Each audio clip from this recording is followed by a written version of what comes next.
abasebo ne bannyabo abali ku Lumbuye Fred Lumbuye mwebale kubeerako mwebalire ddala mwebale kubeerako. Just I need 1,000 people mwenda ababaddeko abasonze. I know you've been waiting for the results. Esimu ebadde weddeko omuliro naye I need 1,000 bane tuongere muzeyi gwe hana mbone mwesibye ku muzeyi ngena mu exclusive interview yekka. Mbadde nsaba basebule bannyabo obabulira updates eziri watwekera yageno bye boyogerera nzere kambalinde muwere we thank you omulundi gumu tunyuke bansuubira mukoze omulimu gwa mwe abali mu diaspora abali mu Uganda buli omu woli twongere bwogezi kusaba abamanyi baba pastor abamanyi okusaba ndowooza simanyi oba sawa zino n'abasamize muyinza okola ogwammwe ubanga nakyo kituyamba because we only need something that can help us okwejjako en regime yenna ayina kyakola either ngo supporting people on ground either ngo ina esala zonga z'amaanyi nnyo either bunawe kwakati gano wetulaga wetuyingidde 2020 it is a critical point okulaba nga dictator tumutwala. Twebaza nnyo ekitebe kyaffe ekya NUP nga kikulemberwa omubaka Robert Kyagulanyi Sentamu nowamu ne General Secretary Louis Lubongoya anga ye GS waffe wano ku kitebe okubeera nga basobola okubeera nga bawaayo ssente zitagenda kwasanguza okulaba nga bano abantu baweebwa bail.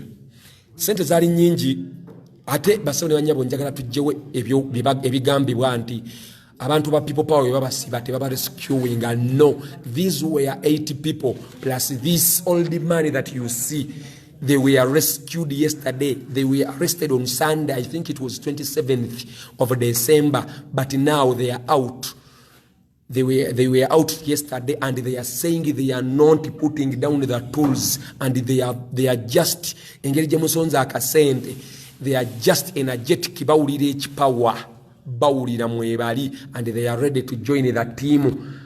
I think by tomorrow we are going to hear from the principal.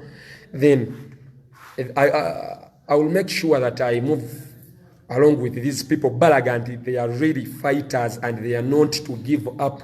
Paka olunaku olusembayo jukira sebo obanya tubulayo ennaku zitasuka naku 12 oba 13 ezibulayo okulaba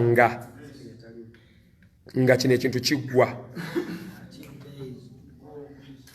nga obulayo ekintu kitono nnyo okulaba nga kine ekintu kigwa nera sebo obanyabo ampuliriza kine ekintu kibulayo kabanga teno kale tweyanziza treasure ayogera leka ndabe treasure ayogereke eri eggwanga edakiika 2 tulabe kyekivuddeyo mu bitabo mwenna abasonze bambi. I don't know buli omu agenda kuba thankinga in personal sigenda kugerera muntu. Then after where is Eddie Mutwe? Let me first clear this. Eddie Mutwe n'abantu abalala 95 bali kitaba bali Masaka bali Kalangala abakwatako personal bodyguard oba oyo yennyini Eddie Mutwe gwe mumanya akulira security n'abasecurity bonna babakwata ne kubeerako personal friend wa Honorable Kyagulanyi, that is Nubian Lee plus Danny Magic abantu bahaitawa many people they were arrested. Adala media betukwa na be emirimu. I just pray for you namwe abali basebo banyabo musendinge okusaba kwa mweje bali bambi sobola okubeera nga bavaayo balamu tweyongera okubeera nga tugenda mu maaso. Leka treasure abeereko ne byatugamba then buli omu thankinge mu bulungi. Soko kwebaza mwenna abatuwadde obuyambi tweyanza nnyo tweyanzike n'abakyatuwa n'abasuubiza tuyambira ku baganda baffe tweyanza tusabira Mukama abadizewo wonna we mujje. So faka tulina obukadde 2,997 mu kasanvu mu 138 naye wali wava okuweereza ne 15,000. So that tubuza emitwalo 3 oweza obukadde obusatu katubuza ezo alhamdulillah Allah aliziteekawo yanze ekyo ndakye musobodde otola baraka wa ofiku musaba Mukama abadizewo nawe mu amanya ne dobozi amanya bampita Madina Nabachwa okolangani nkolanga treasurer wawo bus ndowooza muwulidde oyo era nga omukyala nkola mu fundraising team eya nopo naye nga tweyanze ege wonna mujje mukama abaddizeemu bali kuyamba baganda baffe mwe bali kutuyamba Mpozi ssaawa zino oliwa?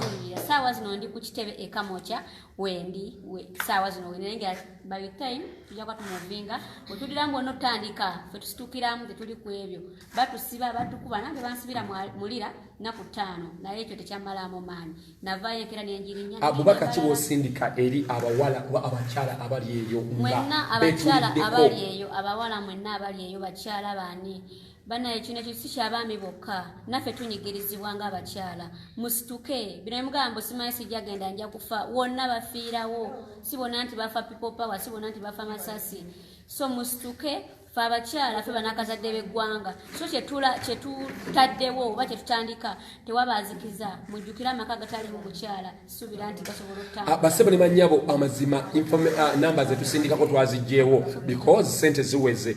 We are not here to make money but we are here to help brothers and sisters. Enamba zoddamu okusindika, please don't send sente endala nga tekirina ffe ze tubadde twagala obukadde obusatu zimaze okuwera. We don't need another any coin. Mpozi ng'ozisindise ku muntu oyo gw'oyagala. That is the case. Naye nga sigenda pininga namba yonna sente ziweze obukadde obusatu. Tukozesa saawa emu n'ekitundu okulaba nga sente zo ziwera. Bannayuganda bambi abali mu diaspora n'abali mu Uganda ddala ng'oyagala change ng'ocontribute nze. Thank you so much. Simanyi gaffe rather Katonda oyo ali mu ggulu yajja okubaddizaawo na buli omu atodde ekikumi kye. Neera we wabeerangawo okukaaba for example kati nganze nange mbeera ku live amafuta data abayamba muyamba neera mbadde nsaba wembanga ndi mu field ng'eyo kusula kulya amafuta mbadde nsaba tweyongera okubeera nga munyamba oba muyamba n'abantu bemba ddala ndabye nga balimu omuzinzi. Thank you so much for the support. Leka noono omukyala no ngenda kusembyayo muzeeyi noono omukyala leka abasigadde bajje babeereko wano muzeeyi n'omukyala mbadde nsaba muveewo mu abagenda okusembayo abalamba we platform nabo beebaze abantu.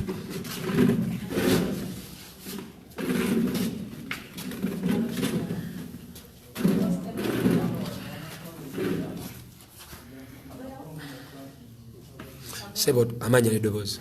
Amanya Alex Makanga chairman wa Obas. Nze kulwa team yonna ya Obas si bameba bano bakabali wano. Awula ne bannaffe abali Kalangala abali Masaka betugenda okulaba ekya evabe yabwe nabeeri ekya.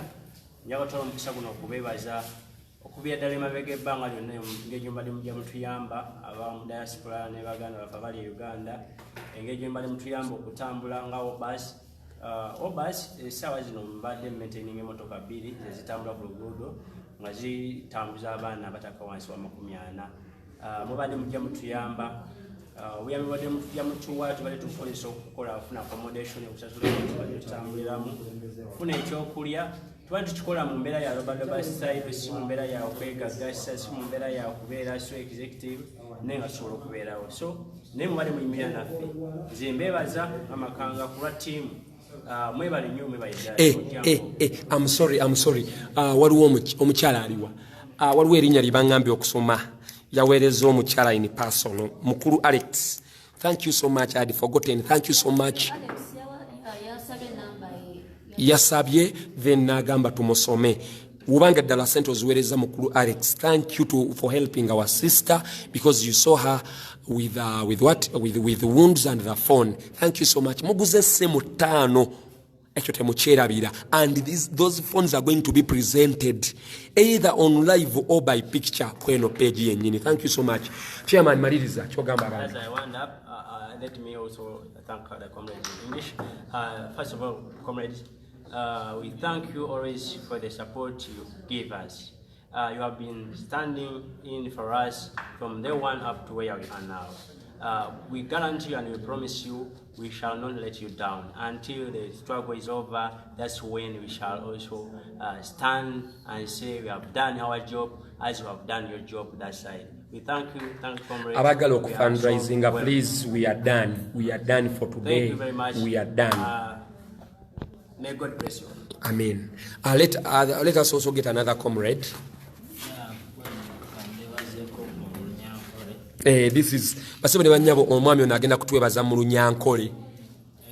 Amazina gange nogagaruka mu Nyamushabese ni basebe bakunyeta abindi nyoni ngantungamo alia nawalia amakaga Janet Museveni the first lady nkani nyenda kubahamiza ngo ihanga tuza kuritwara abantu bona bareba okwihanga ari sisikire abantu bona tubetyo mu West Betwangwe bano bagala kozesa abanyankole bona bagizire ngo President Museveni agende niyeshashikire rero twenda kubebaza mwena abagezaho kureba ngo twakasente kubona ko mwabasa abaryo mu diaspora abaryo mu Uganda abaryo mwe ubona hori tubebaza munonga ahabuku bamwatuhagira kugira ngo struggle yetu tugitambuze kandi habure ibiro 13 byonka abagala fundraising abasebele banyaba abagala fundraising for our brother Ashraf. I'm sorry, a number yesimu if I don't know the post eriwa mbadde seka mbadde njagala kunsomera ku namba ya Ashraf ena manya gani gendo gambe gundi wajali ya erimanya gona mugamba agikuandikire ngisomewa n'abantu bayitewo olumu nayo abasabane banyabo namba ya Ashraf joino okusinga ko obuyamba eri namba emu president je yagamba era ngenda kubeera ngisomera wano kale katweyongereyo ngo bagireeta kale bana mwe bali munonga mukama aho mugisha aho mwiha mukama agaruzeho nanye munanga nyongera okwebaza amanya gange kibaya John Mary nyongera okwebaza banaye benna nebaza president waffe Robert Kyagulanyi n'akakiiko kannakonna kumbeera gye batereddewo yonna kuva mu kubeera nebaza chairman waffe nebaza omukulu Fred Lumbuye tusimbira ddala byonna nebaza abatugulidde amasimu bannaye beyanziza amasimu gaffe ate nga tulina engeri tulina okulabisa mbala abasajja era naffe esimu ezimu bazigira empozi n'ekirala abaddako okwogera president agambye the comments zendaba wano agambye wabanga sente ezize nera zoogere abantu bategeere agambye nti tubanje ba comrades baffe. I think president agambye tubanje ba comrades kale bannaye tusiimira ddala tweyanziza teri kuzikiza Mathias tweyanziza endala ndese atuweereze emitwalo 4 mukeera tweyanzege Mathias, thank you. Abasobola sagala kukidda dika tweyongereyo banaga bakyasonda tweyanza naye enamba twazigyewo because we reached the maximum right twagala. We are not here kubayonka, no, we come here for a purpose.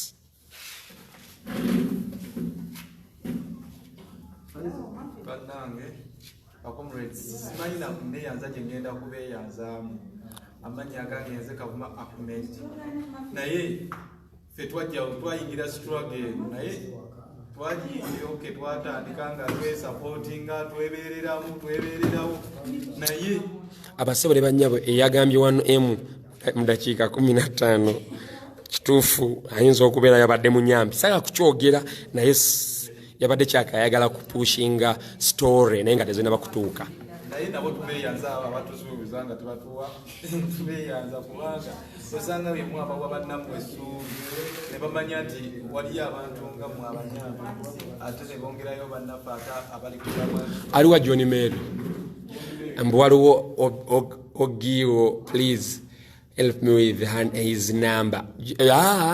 John Mary okwesa tetubiveeko John Mary ono omukyala bamuyita Nansimbi Olivia oba omumanyi takyakujjukira kituufu nga bwe tuli mu struggle mbadde sagala exposinga ki namba yo oba kiki oba Facebook account leka alage plus face omwenoonyeze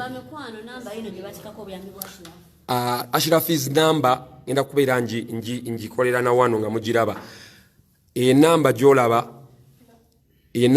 kwe bateeka obuyambi bwa Ashraf teri namba ndala nena ne ogenda ku mukutu gwa president n'ogiraba eri 0700195101 njidamu ye namba Ashraf 07 noti musanvu noti 0 emu mwenda 510 that is the only number okugenda obuyambi bwa Ashraf.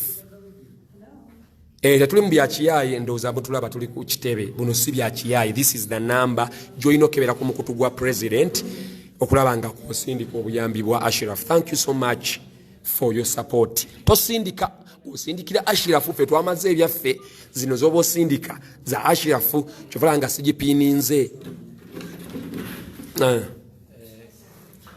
Era simanyi nebaza gye tusobola kubeebaza kubanga mutubeereddewo baganda baffe. Amafuta bwe tuba tetulina ne tudduka ne tujja gye muli ne mututaasa ne tweyongerayo buswago kati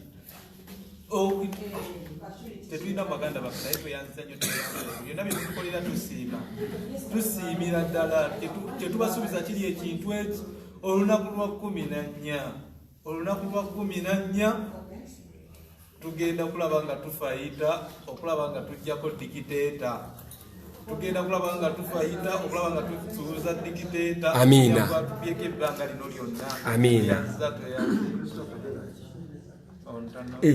Mukulu Alex Matovu oyagala kuyamba nyabo.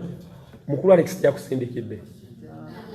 Mukulu Alex oyagala kuyamba mukyala. Yes wuno naye tagenda kuwa namba ye. Bagikusomedde mu inbox. Genda mu inbox ye osobole okubeera ng'omuyamba. Ndowooza mulaba ddala bw'obanga oyagala kuyamba mukyalo ono n'essimu ye yiiyo you can go and help her. Ndowooza enamba wakubye neekuweebwa. Thank you so much Alex.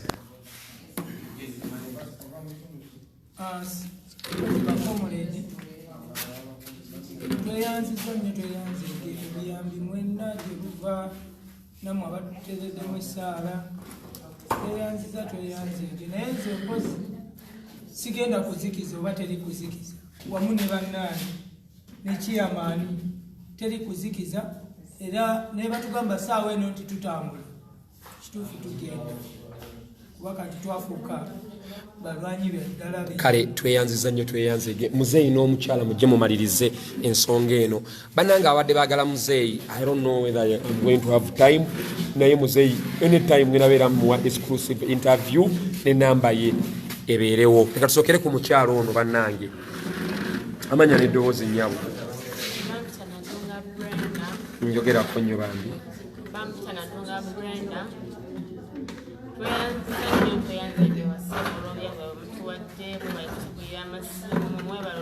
Bangambye Alex agambye enamba yeri off. Let us see. Alex please. The number is on. The number is on. That is the kasimu kalina. Ndozo uli. The number is on. Let us continue. Alex please.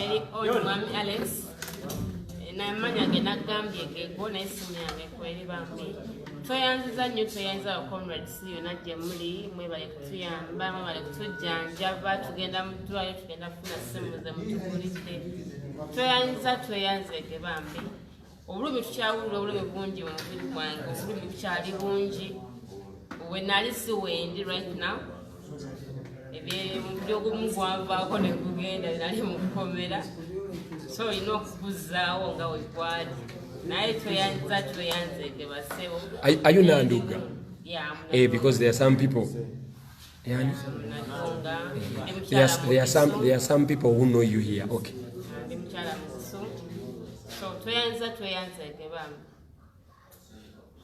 Kale. Nyabo mbadde nsaba kubuuza ddala struggle ogivuddemu. Kuba ofunye akasimu. Ate abakyala abalala abali eyo bagamba ki? Abakyala bakubiriza bakole bajje batwegatteko yonna gye bali abali mu Uganda basobola okujja batwegattako nga ttiimu yaffe ate weetwaniriza buli omu abazze n'abali ebweru musobola okusigala nga musobola ku buyambi bwammwe tujja kubwaniriza n'abayagala otwegattako abakyala bambe bakubiriza mulonde umbrella yonna gye muli mukyala mwami bambe mukikinga umbrella bagamba yogera olugisu nnyabo thankinga mu lugisu ati wayogedde bambi mwanyala nabi uyendi wesi mukuwere kusimba nawe ndi Mugisu wesi lumanyi nnyo sirumanyi nnyo era amanyi omutonotono mwanyala nawe mutyena makuwa gasirali wakabye manyimu sibimanyi nnyo so mwanyala nawe kale basore banja ndowooza mulidde omukyala Mugisu Nandu wasomeva name is but Mugisu kati finally I don't know whether switching off leka mbawe dakika 3 I switch off and nkoleya live ya dakika 10 nga ya muzeeyi yekka kuweda abantu bagamba muzeeyi ngoyine ekipawa muzeeyi alina amaanyi jukira nti muzeeyi yabagambye alina abakyala bana n'abaana 25 omu ye yafa mbu waba yafa omu nga abaana bonna 25 basomye kitegeeza ki abaana tebalina mirimu muzeeyi n'akugamba kyekyamujjayo okulaba nga abeera mu struggle. I don't know your comments zezimpe ekiddako because muzeeyi yeetaaga obuyambi nga newe tuba tuvuddewo nguye namba ya muzeeyi gwe kimanya muzeeyi ali ku ground naffe ng'omuteerako okunywa kati mbadde nsaba muzeeyi mu inclusive interview njijeko oba tugenda gaba namba azizo n'omulundi gumu bambi munaatusonyiwa for security reasons. Zino zetuwaayo alhamdulillah Allah yamanyi. Osebene banyabo mbadde nsaba mu ngambe whether switching off ntandike muzeeyi yeka afresh oba nyongere wano mbadde nsaba mu ngambe.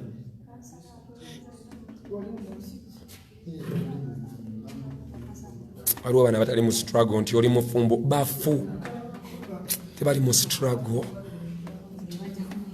Njagala kulaba comments ezigamba muzeeyi abamu bangambye muwe do not switch off but I don't know which is which. Muzeeyi with due respect yes ngina mulekeko muwe off okay. Majority bagambye I should switch off. I interview muzeeyi dakika 15 I'm going to be on kangere nange mfune ku mazzi then after muzeeyi ajje with an exclusive interview because this is an inspiration to all Ugandans. Thank you for the support, thank you for your help. Ebyaddala amasimu tugenda tugagula, thank you. And I don't know how I can say naye nga mwebale mwenna abala Uganda tugenda beera to continuing within 10 minutes. Thank you so much for an interview with muzeeyi.